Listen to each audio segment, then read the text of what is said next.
Namdevrao Parjane Patil law कॉलेजमध्ये आज ज्येष्ठ विधितज्ञ सातव यांचे व्याख्यान संपन्न.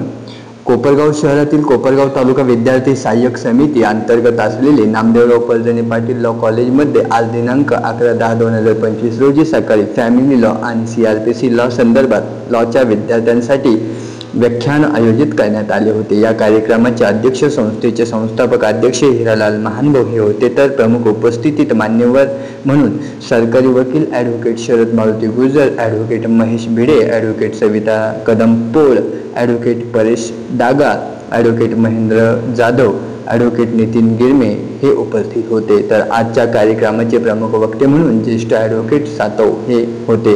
त्यांनी आपल्या लेक्चर्समध्ये विद्यार्थ्यांना फॅमिली लॉ संदर्भात केस लॉ सांगितले आहे. तसेच नव्हे तर त्यांनी प्रत्यक्षात कोर्टामध्ये न्यायाधीशांसमोर 2 विधितज्ञ अर्थात 2 वकील कशा पद्धतीने फिर्यादी आणि आरोपीची बाजू मांडतात याचे प्रात्यक्षिक देखील विद्यार्थ्यांपुढे मांडले आहे. आलेल्या मान्यवरांचे शाल व श्रीफळ देत सर्वांनी स्वागत व सन्मान केले आहे. यावेळी आलेल्या सर्वोच्च मान्यवरांनी आपले मनोगत विद्यार्थ्यांपुढे मांडत विद्यार्थ्यांना ज्ञानरूपी संजीवनीच जणू वाटली आहे. आजच्या या व्याख्यानाचा खराच विद्यार्थ्यांना प्रात्यक्षिक जीवनामध्ये फायदाच होणार असल्याचे विद्यार्थ्यांमध्ये बोलले जात आहे. अनेक वक्त्यांनी आपल्या अनुभवाची शिदोरी लॉ कॉलेजच्या विद्यार्थ्यांसमोर मांडली आहे. हा कार्यक्रम यशस्वी करण्यासाठी कॉलेजचे advocate Dawange sir, advocate Renuka Damale, advocate Dape madam, advocate Bhansali madam, advocate Joshi madam, advocate तसेच Ubale sir, advocate Nikole sir, advocate Nikole sir तसेच संस्थेच्या सर्व कर्मचाऱ्यांनी विशेष परिश्रम घेतले होते. तर संस्थेचे संस्थापक अध्यक्ष हिरालाल महानभाऊ यांनी आलेल्या सर्व मान्यवरांचे आभार मानत आपल्या संस्थेचा झालेला बदल व आपण लवकरात लवकर काय बदल करणार आहात त्याबद्दल अधिकची माहिती दिली आहे. यावेळी कॉलेजचे सर्व विद्यार्थी बहुसंख्येने उपस्थित होते. तर या कार्यक्रमाचे प्रास्ताविक नामदेवराव परजणे पाटील लॉ कॉलेजचे दवंगे सर व कार्यक्रमाचे सूत्रसंचालन देखील त्यांनीच केले.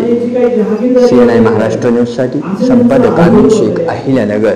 मुळातच मितभाषी, परंतु वकील म्हटल्यानंतर वकील काय असायला पाहिजे, अजात शत्रू काय असायला पाहिजे, क्रॉस कशी असायला पाहिजे हे जर कोणाकडून शिकायचं असेल तर ते आपले आदरणीय सातव साहेब आहेत.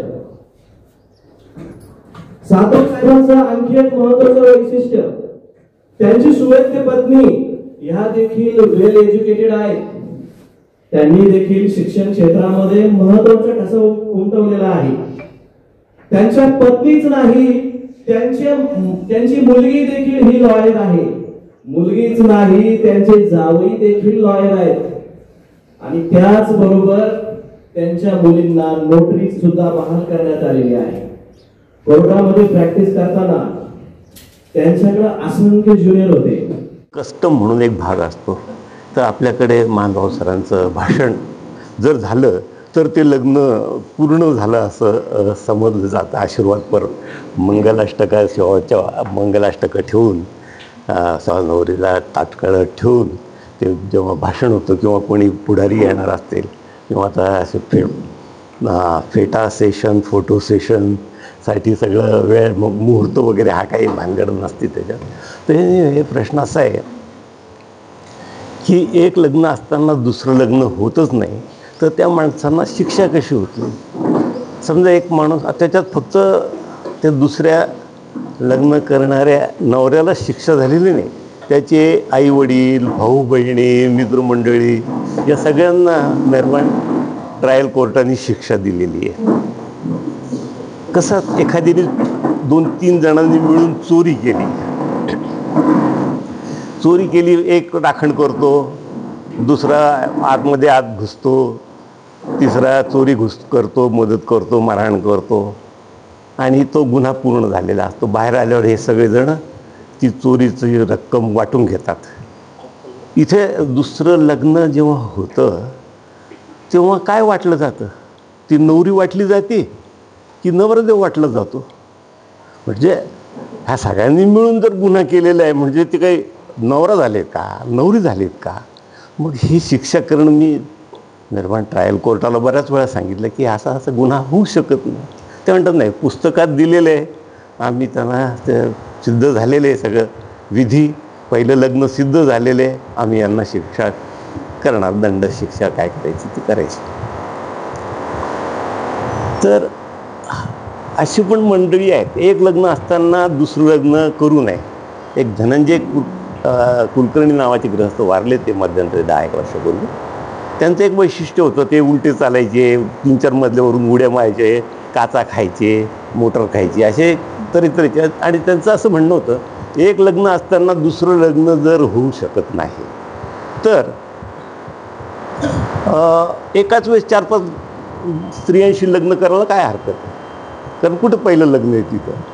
म्हणजे हा कायद्याची कशा चिंध्या केल्या जातात कोर्टामध्ये, हा याचं तर हे उत्तम उदाहरण आहे. परंतु दुसऱ्या लग्नाबद्दल एक विचार करायची वेळ आज सिरियसली आलेली आहे. लिव्ह इन रिलेशनला मंजुरी दिलेली कायद्यानेच. मग लग्न म्हणजे तरी काय, की एखादा नट नटी एकदा सिनेमात लग्न करतात पिक्चरायझेशनच्या वेळेस, परत तो हिरो दुसऱ्या हिरोईनबरोबर लग्न करतो, तीच हिरोईन तिसऱ्या हिरोबरोबर लग्न करते. सगळे विधी अगदी कायदेशीर म्हणूया ते होतात. मग ते लग्न होतं का? त्यांना काय नाही शिक्षा होत. म्हणजे शिक्षा कशासाठी होती? तुम्ही लिव्ह इनला जर तुमची शिक्षा नाही आहे, तुम्हाला कायदेशीर लग्न करता येत नाही, पण ते विधी केले तर विधीला शिक्षा आहे का लग्नाला शिक्षा आहे? आणि लग्न मगाशी म्हणाला मी तुम्हाला की नवरदेव कोण, नवरी कोण, आजूबाजूचे हजर कोण, आणि त्यांच्यातली लूट कशी काय वाटायची असं. तर या सगळ्या गोष्टीचा गांभीर्याने विचार निर्माण कोर्टाने विचार करायची वेळ आलेली आहे. काय होतं की बऱ्याच वेळा आपण भावनेच्या भरात म्हणा किंवा पुस्तकी किडे बनून पुस्तकात दिलेले ना शिक्षा गुन्हा झालेला आहे म्हणून शिक्षा केली जाते. परंतु त्याचा अगदी खोलवर जर विचार केला तर काही गुन्हे रिडंडंट, काही कायद्याचे, आता ॲपेंडिक्स, अशा शरीरामध्ये 213 पार्ट म्हणतात. ॲपेंडिक्सची काही गरज नाही. निकटेटिंग मेंबर कधीतरी पक्षी होतो आपण, त्याच्यामुळे ते पांढरे डोळे व्हायचे, तर अजूनही थोडासा तुकडा आहे आपल्या डोळ्यामध्ये. अशा बऱ्याच अनवॉन्टेड गोष्टी शरीरामध्ये आहेत, गाडीमध्ये असतात. आमच्या पूर्वीच्या गाड्या खूप सोप्या असायच्या, आता खूप कॉम्प्लिकेटेड गाड्या काढून ठेवलेल्या. पूर्वीची गाडी चालायची तेवढा तर आराम नसायचा. परंतु हे जे कॉम्प्लिकेशन केले म्हणजे ते बेसिक आहे का? आणि कसं असतं की ही गरज आहे समाजाची, की दशरथाच्या 4 बायका होत्या, रामाची 1 बायको होती, द्रौपदीचे 5 नवरे होते. मग हे शास्त्र तुम्ही मान्य करता, ते महाभारत रामायण हे सगळं तुम्हाला मंजूर आहे, त्याची पूजा करता, आणि मग इथे कोर्टामध्ये त्यांना काय शिक्षा करा? लग्न कसं असतं आजकाल बरेच म्हणतात लग्नाळू मुलांना, म्हणजे वकिलांचा नंबर तर सगळ्यात शेवटी लागतोच लग्नाच्या यादीमध्ये, डॉक्टर, इंजिनियर वगैरे चार्टर्ड अकाउंटंट झाल्यानंतर. आज बालिका दिन आहे आंतरराष्ट्रीय, त्याबद्दल सगळ्यांना शुभेच्छा पण देतो. तर या गरज असते समाजाची. आपण त्यावेळेस ऑमनिओसेंटेसिस करायचो, मुलं पाहिजे, मुली नको, घ्या आता त्याचे परिणाम भोगा, मुलीच नाही आहे. मग होतं काय की द्रौपदी तयार होती, मुलं जास्त झाले, मुली कमी झाल्या. आणि ही द्रौपदी फक्त महाभारतातली ऐकीव किंवा पौराणिक गोष्ट नाही. आजही हरियाणासारख्या ठिकाणी, नेपाळसारख्या ठिकाणी 2-3 भाऊ मिळून एक बायको ठेवतात. किंवा असं मध्यंतरी कदाचित वाचलं असेल की एक सुंदर मुलगी असते, तिची बहीण असते, ती जरा अपंग असते, तर वडिलांपुढे मोठी आपत्ती असतात, या दुसऱ्या मुलीचं लग्न कसं होतं. मग ते आड घालतात का या माझ्या सुंदर मुलीशी लग्न करायचं असेल तर या दुसऱ्या अपंग मुलीशी सुद्धा लग्न करावं लागेल. एकावर एक फ्री आपण आजकाल म्हणतो ना, तसं त्याने त्या 2 मुलीशी लग्न केलं, चांगला संसार चाललेला आहे. शेवटी चांगला संसार चालणं हे अध्यारूत आहे लग्नामध्ये. आपण म्हणतो की मुसलमानांमध्ये 4 बायका करतात, मग हे तर कायद्याच्या विरोधात आहे किंवा इक्वॅलिटीच्या विरोधात आहे, मग हिंदूंनाच का कायदा, त्यांना पण 1 बायको करतात. पण शहाबुद्दीन नावाचे एक खासदार होते, त्यांनी लोकसभेमध्ये एक स्टेटमेंट केलं की हिंदू लोक काय करतात आता त्यावेळेस लिव्ह इन रिलेशन नव्हतं, ते बाई ठेवतात. म्हणजे लग्नाच्या बायकोशी ते चांगलं वागत नाही, ठेवलेल्या बाईशी ते खूप चांगलं वागतात. आणि तिच्यापासून मुलं झाले की ती अनवरस संतती म्हणून गावात मिरवत असते. कोणी त्यांना टक्के टोणके मारत असतं की तुम्ही अनवरस आहात, अनवरस आहात. अगेन्स्ट मी मुस्लिममध्ये आम्ही 2 बायको करतो, 3 बायका करतो, सगळी मुलं आमची औरस असतात. हे अमुक अमुकचा मुलगा आहे म्हणून ते मानाने समाजात फिरू शकतात, अमुकची बायको आहे म्हणून फिरू शकतात. ठेवलेली बाई म्हणून मै तुलसी तेरे अंगण की किंवा ट्रकवर लिहिलेलं असतं. घराच्या बाहेर तिची जागा नसते, घरात तिची जागा असते. मग ह्या लग्न ही संस्था कशी तयार झाली? एक माझी वैयक्तिक गोष्ट सांगायला हरकत नाही की माझं मामाचं गाव तळोदा म्हणून आहे धुळे जिल्ह्यात किंवा आताच्या नंदुरबार जिल्ह्यामध्ये. आदिवासी भाग आहे, त्यांच्याकडे 4-5 गावं असले. ते एक खेड्यामध्ये आदिवासी बहुल भाग येतो की होळीपासून रंगपंचमीपर्यंत आदिवासी 5-10 हजार लोक, मुलं मुली एकत्र जमतात आणि नाचतात. आपण त्याच्याबद्दल बोलतो का दारू पितात वगैरे, ठीक आहे, परंतु त्यांचा मुख्य उद्देश असतो वर किंवा वधू संशोधन. मग ते फिरता फिरता त्यांना एक प्रत्येकाला असं वाटतं की आपल्याला ही बायको म्हणून चालेल, तिला वाटतं आपल्याला हा नवरा चालेल. मग ते असं ठरवतात पंच वगैरे सगळ्यांनी मिळून की हे आम्ही लग्न करणार आहोत. कदाचित ते लग्न लगेचही लागतं किंवा व थोडंसं आमच्या स्वभावामध्ये अंतर आहे किंवा तिच्या वागण्यात चालेल आणि माझ्या संस्कृतीमध्ये आपण ज्याला म्हणतो आता संस्कृती काय असतं, आपण बार्बेरिक सिव्हिलायझेशन, आता आदिवासींची काही संस्कृती आहे, कुठे संस्कृती काय असं आपण म्हणू. तर मग त्या पुढाऱ्याला सांगतात जातीतल्या की आम्ही 1 वर्षभर लग्न थांबवू. मग वर्षभर त्यांचं लग्न थांबतं. थोडक्यात साखरपुड, पण ते एकत्र राहतात नवरा बायकोसारखं. त्यांना कदाचित मुलंही होतं त्या काळामध्ये आणि पुढच्या वर्षी ते ठरवतात की आपल्याला लग्न करायचं आणि ते मूलसुद्धा त्यांच्या लग्नाला हजर असतं. किंवा आमचं नाही पटत, गोडीत रामराम म्हणतात तसं ते करतात आणि लग्न त्यांचं होतच नाही थोडक्यात. मग दुसरं परत होळी येते, परत नागपंचमी येते, दुसरं तिसरं. एका नवसाने काही देव म्हातारा होत नाही तसं एक बायको किंवा एका नवऱ्याने तसं काही कोणी त्याचं आयुष्य संपून जात नाही. मग पुरं ते त्यांचा प्रयत्न करतात. आपल्याकडे काय होतं की बऱ्याच वेळा कोर्टामध्ये जर आपण बरेच जण येत आहे, आम्ही अनुभवतो आहे की लग्न झाल्यावर 1-2 वर्षातच, म्हणजे ज्याला आपण लक्ष्मीनारायणाचा जोडा म्हणू, त्यांचं इतकं फाटतं की तर सगळं प्रदर्शनाचा भाग होतो सगळ्या जगाला आणि त्याच्यासाठी लाखो रुपये खर्च केलेले असतात. मग ते सगळं मुलं आणि त्यांची परवड आणि ते कोर्ट कचेऱ्या, म्हणजे असं म्हणतात की ते ट्रायल ही जास्त पेनफुल असते कदाचित लग्नाच्या काय क्रुएल्टी वगैरे तुम्ही म्हणता त्यापेक्षा. तर या सगळ्या सोपस्कारातून अग्निदिव्यातून त्या नवरदेव नवरीला जावं लागतं आणि मग ते लग्न मोडलं जातं.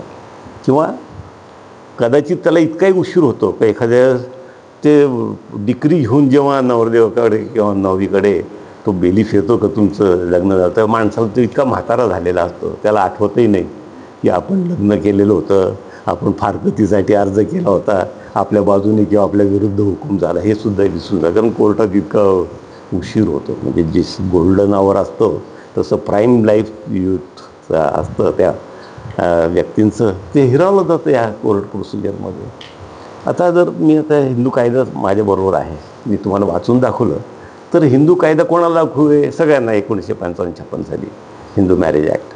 तर त्यामध्ये 2 हिंदू जस्ट विचार करा, त्याने स्त्री आणि पुरुष नाही म्हणून आता होमो वगैरे जे म्हणतात ना, समलिंगी विवाह वगैरे, त्यांचं आर्ग्युमेंट असंच होतं की 2 व्यक्तींचं लग्न होतं, स्त्री पुरुषांचंच लग्न झालं पाहिजे असं कायद्यात दिलेलं नाही. तर 2 हिंदू असतील आणि सॉरी असं एक तत्त्व म्हटलं जातं की हिंदूंची गणती कमी होण्याची किंवा संख्या कमी होण्याचं कारण असं आहे की 2 हिंदूंमध्येच लग्न होतं. ख्रिश्चनांमध्ये तसं नाही आहे, एक ख्रिश्चन एक हिंदू चालू शकतो. मुसलमानांमध्ये तसं नाही आहे, एक मुसलमान एक हिंदू चालू शकतो. मग हिंदूंची संख्या रोडावत चालली आणि इतरांची वाढत चालली. याच्यासाठी तुमचे कायदे जबाबदार आहेत, तुमचे शंकराचार्य जबाबदार आहेत. ते जर तुम्ही बाजूला करा आहे सगळ्या, आणि युनिफॉर्म सिव्हिल कोड करायचं का नाही हा थोडासा नंतरचा भाग, पण आहे ते कायदे तर तुम्ही दुरुस्त करा. त्याने तर आपला विषय असा होता की एक लग्न असताना दुसरं लग्न होत नाही. हे कोणाच्या बाबतीमध्ये आहे तर हिंदू कायद्यामध्ये. हिंदू म्हणजे जैन, शीख, हिंदू, आर्य समाजिस्ट वगैरे असे लिंगायत वगैरे सगळ्या लोकमंडळी दिली, एक्सेप्ट शेड्यूल ट्राईब्स. म्हणजे आदिवासींना तो कायदा लागू नाही. मग आदिवासींना काय कायदा लागू? तर पाहते लग्न करतात, जमवतात, होतं. नाही जमत, 4 पंचमंडळी जमतात, कोणाचं काय दोष चूक वगैरे ठरवतात आणि काय मुलीला ओटी भरून देणं म्हणा, आणि एक काडी घेतात, मोडतात, पण झाला यांचा काडी मोड झाला म्हणतात, आणि मग ते दुसरं लग्न करायला मोकळं होऊन जातं. मग हे आपण त्याला बार्बेरिक सिव्हिलायझेशन, म्हणजे बार्बेरिक आणि सिव्हिलायझेशन एक स्ट्रेंज कॉइनेज म्हणतात ना, वेगवेगळे शब्द. अशी संस्कृती कशी असू शकते? पण सगळ्यात आता जे मॉडर्न सोशल सायंटिस्ट आहे त्यांच्या दृष्टीने ही जी लग्नाची प्रथा मी तुम्हाला सांगितली आदिवासींमधली, ही सगळ्यात श्रेष्ठ लग्नाची प्रथा आहे. तर ही जी आपण त्याला मापदंड तुम्ही IPC CRPCमध्ये शिक्षा वगैरे याच्यासाठी लावलं, तर हे कितपत चुकीचे बरोबर आहेत हे सुद्धा तपासायची गरज आज निर्माण झालेली आहे.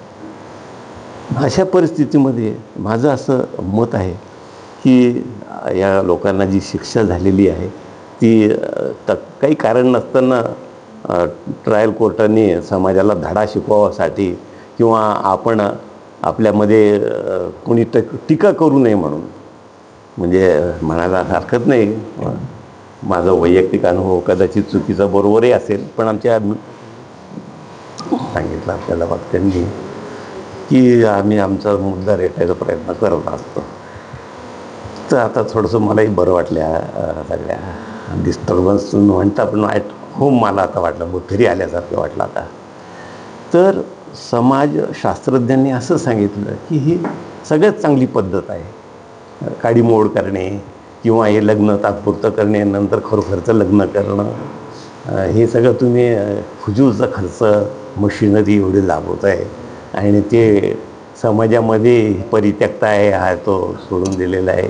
अशा तऱ्हेचं त्या लोकांवर लेबल लावून त्यांचं लाईफ, ते स्वतःच बिचारे मिझरेबल झालेले असतात, त्याच्यात सोसायटीचे त्यांना ताणेबाणे ऐकत बसावे लागतात.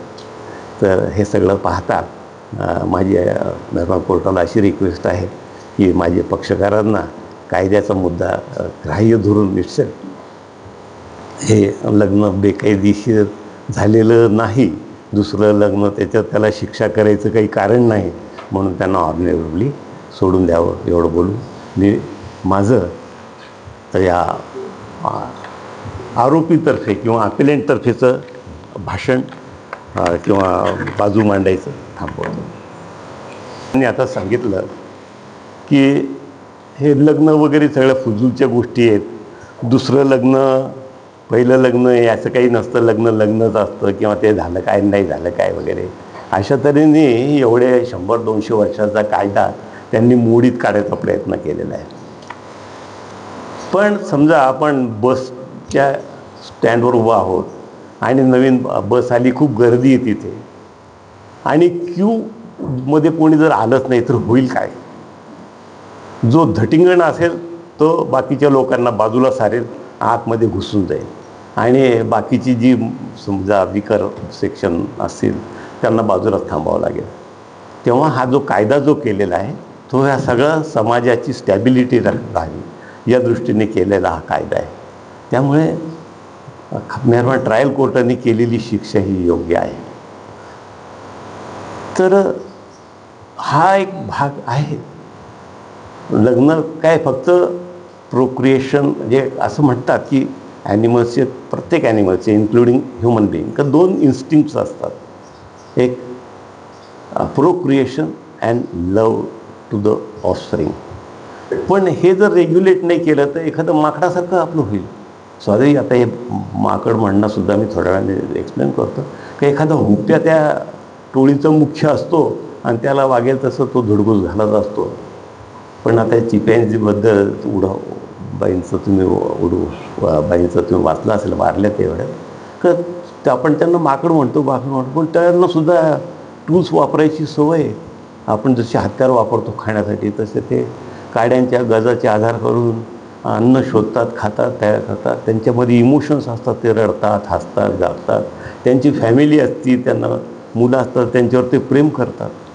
तर आपण स्वतःला जसं म्हटलं तर एलियन असं म्हटलं जातं की आपण अचानक पृथ्वीवर आलेलो प्राणी आहोत आणि आपण या जीवसृष्टीवर अतिक्रमण केलेलं आहे. कारण त्या बिबट्याला, सापाला त्यांना मारा, पकडा. उलट तुम्हाला पकडायला पाहिजे, तुम्ही अतिक्रमण केलेलं आहे, तुमची प्रोजेनी वाढलेली आहे. परंतु आपण जी ही नैसर्गिक सृष्टी, तर ही जी सिस्टीम तयार केलेली आहे अनेक वर्षांनी का समाज स्वास्थ्य राहावं. नाही तर कोणीही एखादा गुंड माणूस ज्याच्याकडे 50-100 बायका असतील आणि ची बायको तो ओढून नेईल तर म्हणाला हा काय कसला कायदा आहे, माझ्या हातामध्ये सर्व सत्ता आहे वगैरे वगैरे. तर त्यासाठी ह्या कायद्याचं संरक्षण केलं गेलेलं आहे. आर्टिकल वाचून दाखवलं बायगॅमी ॲज ए क्राईम. कसं असतं की कोर्टाला साधारण पुस्तकं दाखवले की कागद किंवा केस लॉ ज्याला म्हणतात ना, आमच्यापेक्षा त्या पुस्तकात जास्त छापलेले कायदा वगैरे असं हे स्वगतातला भाग आहे आणि असं बोलणं आहे तर कंटेम खाली मला घातला जाईल. तर होईल. तर आता माझ्या मित्रांनी जे बायगॅमी ॲज ए क्राईम असं वाचून दाखवलं. त्यात काय म्हटलेलं आहे, can there be an offence of bigamy. Bigamy म्हणजे बाय म्हणजे दोन, गॅमी म्हणजे लग्न. Said to have been committed by virtue of marriage claim which take place between two married person, a husband during the lifetime of his legally wedded wife and a wife during his lifetime of her husband with whom her marriage is subsisting. The answer for this question depends upon the validity of such marriage between the said two married persons. One has to say that there can be no marriage वगैरे. तर यामध्ये असं आहे की याच्यात बराच केस law दिलेला आहे.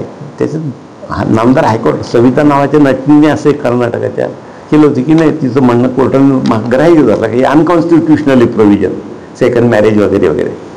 पण सुप्रीम कोर्टाने दिलं की नाही, हे सेकंड मॅरेज हे बेकायदेशीर गुन्हा आहे. आणि शेवटी सुप्रीम कोर्ट कायदा करतं, त्याचा तुम्हाला किती राग आला, तुम्ही चपला फेकून मारल्या, तरी तो केलेला त्यांनी निर्णय हा कायदा असतो आणि तो तुमच्यावर बंधनकारक असतो. तेव्हा या केसलामध्ये, या आर्टिकलमध्ये त्याला with due respect to jurist यांनी हे काय लिहिलं आहे त्याला सांगून मान देऊ नये. मी असं म्हणेन की हा जी शिक्षा झालेली आहे ती योग्य झालेली आहे. उलट समाजाला धडा मिळावा म्हणून ही शिक्षा अजून वाढवून द्यावी असं माझं नम्र निवेदन निर्माण कोर्टाला आहे. या दोन चष्म्यांमधला ड्रामा मी आपल्याकडे कोर्टात केसेस कशा चालतात या संदर्भात दिला आहे. तुम्ही जसं काही जज आहात, मला बऱ्याच जणांनी विचारलं तुमचा टॉपिक काय आहे. दवंगे सरांना मी 15 आठवड्यापूर्वीच सांगितलं की मला सिलेबस द्या म्हणजे मी त्याच्यावर बोलेल. त्यांनी मला परवा सांगितलं तुम्ही स्पेसिफिक परफॉर्मर बोला. असं अचानक म्हणजे एवढं जरी आम्ही किती वाचन, किती प्रॅक्टिस असली, किती पदं भूषवली वगैरे काय असतात, तरी आम्ही असं एवढं अचानक बोलू शकत नाही. मग त्यातल्या त्यात माझं एकदा फर्ग्युसनला भाषण झालं, इथे एकदा KG सोमायला झालं. म्हणून मी माझी थोडे दुसरा तिसरा शो म्हणून मी आपल्यापुढे परफॉर्मन्स करून दाखवलं. तर आता न्यायाधीशाच्या भूमिकेमध्ये आपण दोन्ही बाजू आहे. काय असतं, एक बाजू ऐकून झाली तर तुम्हाला वाटतं हा बोलतो किती खरं आहे, दुसरी बाजू ऐकून झाली की तुम्हाला वाटतं हा म्हणतो तेही खरं आहे. हे पदोपदी घडतं. चॉईस, इलेक्शन तुम्हाला करायचं आहे, हे बरोबर का ते बरोबर. दुविधा में मिले पडे तो माया मिली ना, द्विधा मनस्थितीत तुम्ही राहू ना. काहीतरी एक मत ठरवा. दुसरं लग्न बेकायदेशीर आहे, दुसरं लग्न कायदेशीर आहे, काहीतरी एक ठरवा. नाही तर तुमच्या दोलायमान मनस्थितीमध्ये तुमची शांतीत फक्त तुम्ही खायला ते नवरा बायको काय करतील तुम्हाला विनाकारण स्वतःला तुम्ही पास करून घ्या. तर या संधीचं मी माझ्या परीने